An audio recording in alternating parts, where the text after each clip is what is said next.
అంటే రీసెంట్గా ఈ ఈ కమిటీ సమావేశం అయింది కదా ఫ్రైడే, ఆ సమావేశంలో ఎలాంటి డిస్కషన్ జరిగింది, అసలు ఏంటి అసలు?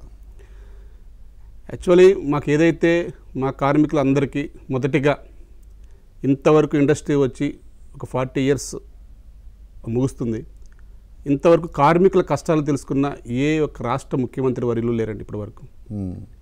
ఎందుకంటే ఎప్పుడు కూడా ముఖ్యమంత్రి వర్యుల దగ్గరికి వెళ్తూ ఉంటారు, కానీ ఎప్పుడు కూడా ఛాంబర్ వారు, ప్రొడ్యూసర్లు, నిర్మాతలు, డిస్ట్రిబ్యూటర్లు వారి సమస్యలు వారు చెప్పడానికి వెళ్తారు తప్ప కార్మికుల సమస్యలు అసలు వారికి ఏ ప్రభుత్వ అధికారులు కూడా తెలియదు అని మాకు మొన్న అర్థమైంది. అసలు మేము ఉన్నామని మా కష్టం ఏంటో కూడా తెలియదు.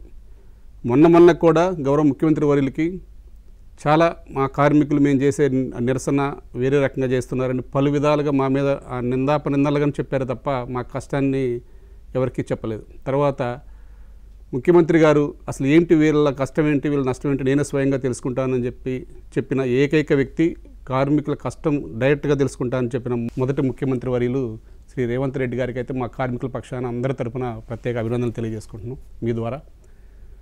కానీ వారు మా అందరినీ పిలిచారండి.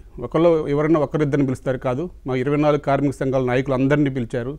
ఎవరో 10 నిమిషాల అపాయింట్మెంట్ ఇచ్చారు, కానీ 3.5 గంటలు అసలు స్వయంగా ప్రతి యూనియన్ యొక్క కార్మికుడిని మాట్లాడిపించారు. మీ సమస్య ఏంటి అన్నారు. ఆ రోజు అందరూ ఉన్నారు, పెద్దలందరూ.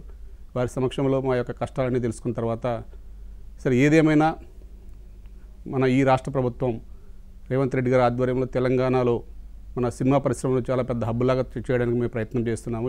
ఈ సమయంలో ఇలా నిరసన అనేది మంచిది కాదు అనే విషయం కూడా మాకు ఇప్పటివరకు తెలియదు. అసలు ప్రభుత్వం ఏ నిర్ణయాలు తీసుకోబోతుందనేది కూడా మా దృష్టిలో ఎప్పుడు రాలేదు, మాకు తెలియదు. కాబట్టి మేము ఇట్లా మా ప్రాబ్లం కోసం మేము చేయడం జరిగిందని చెప్పేసి మా ముఖ్యమంత్రి వర్యుల గారికి స్వయంగా మేము విన్నవించుకున్న తర్వాత వారు మీకు న్యాయం జరుగుతుంది, మీ సమస్యలన్నీ కూడా ఒక కమిటీ వేస్తామని వారు సూచన మేరకు ఒక కమిటీ వేయడం జరిగింది. ఆ రోజైతే మేము అసంపూర్తిగానే మేము ఆ నిరసన ముగించడం జరిగింది.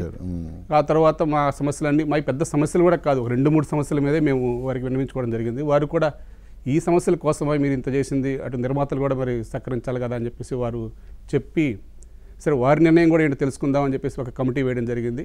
మన ప్రిన్సిపల్ సెక్రటరీ దానకిషోర్ గారి ఆధ్వర్యంలో లేబర్ కమిషనర్ గంగాధర్ గారు, దిల్ రాజు గారు, ఛాంబర్ నుంచి ఇద్దరు దామోదర్ ప్రసాద్ గారు, సుప్రియ గారు, ఒక ఫెడరేషన్ నుంచి నేను అమిరాజు గారు మొత్తం కమిటీ వేయడం జరిగింది. ఆ కమిటీ సుమారు మా నిరసన అయిపోయి కూడా ఒక 3 నెలలు అవుతుంది. మాకు ఎప్పుడు పిలుస్తారని ఆశిస్తూ ఉన్నాం.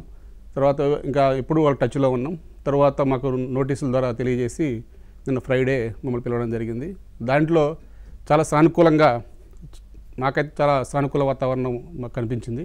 మేము ఏదైతే కోల్పోయామని చెప్పామో 99 కాల్ షీట్ కనుక వస్తే మాకు గౌరవ వేతనం కావాలని అడిగాము. ఆ రోజైతే మాకు 30% ఇచ్చారు గతంలో, అప్పుడు తాత్కాలికంగా.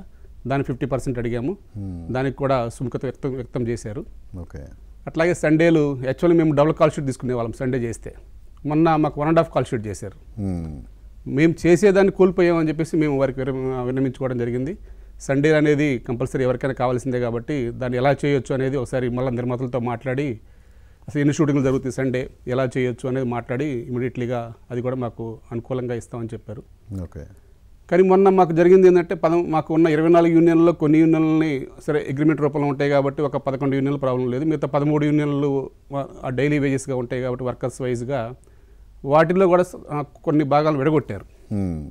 అట్లా కాదు, మాకు అన్నిటికీ సమానంగా ఇవ్వాలి. ఫైటర్స్ కానీ, డ్యాన్సర్స్ కానీ, టెక్నీషియన్లు కానీ, ఇంకా ఇట్లా వివిధ రకాల జూనియర్స్ కానీ కొన్ని అగ్రిమెంట్ల రూపంలో ఆ రోజు డిస్కషన్లు పెట్టలేదు. ఆ డిస్కషన్స్ అన్నీ కూడా నిన్న సంపూర్ణంగా చర్చ జరగడం జరిగింది.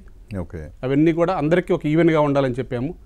ఎవరైతే ఎక్కువ కాల్ షీట్ తీసుకుంటున్నారని మీరు చెప్తున్నారు, దానికి ఏదైనా కూర్చొని మాట్లాడదాం, కానీ ఇట్లా దాంట్లో ఒకరికి ఇచ్చి ఒకరికి ఇవ్వకుండా ఉండటం కరెక్ట్ కాదు. 99 కాల్ షీట్ అనేది అందరికీ ఇవ్వాలని చెప్పాము.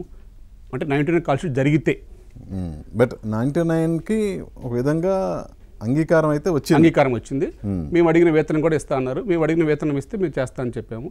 ఆ తర్వాత నైట్ కూడా 99 తర్వాత కూడా 4 hours జరిగితే call sheet, half call sheet ఇస్తామనేది ఎక్కడా లేదు. దాన్ని ఈ మధ్య కాలంలో వాళ్ళు తీసుకొచ్చారు తెర మీదకి. అంతకుముందు 4 hours అనేది ఉండేది, కానీ పగలు జరిగితే ఎక్స్ట్రా 4 hours ఉండేది. ఇది రాత్రి 99 జరిగితే ఎక్స్ట్రా 4 hours లేదు. అటువంటి చిన్న పాయింట్ అన్నీ కూడా డిస్కషన్ జరిగాయి. అట్లాగే వారికున్న సమస్యలు వారు చెప్పారు, నిర్మాతకున్న సమస్యలు, మాకున్న సమస్యలు మేము చెప్పాము. ఏదన్నా అంతిమంగా 1-2 రోజుల్లోనే అది ఒక పేపర్ పరంగా బయటకు వస్తుందని మేము ఆశిస్తున్నాం.